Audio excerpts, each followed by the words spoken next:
Hello everyone, today I'm going to show you how you can put your number plate in front of a vehicle. Some of the states they requires you to put in front, so and you can find the kit here back on the trunk.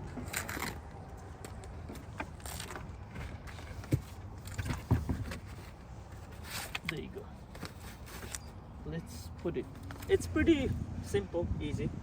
First you make sure that you clean properly. I just cleaned a little earlier than it's dried. Now here is the magic thing that they have instruction over here too, and you have to take the number one, which is this. When you take number one,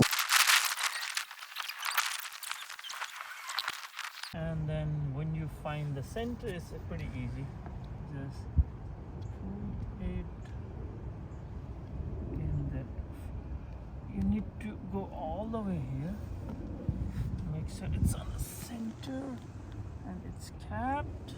And I think it's center, right? Yep. And then just push it and then pull it. These things.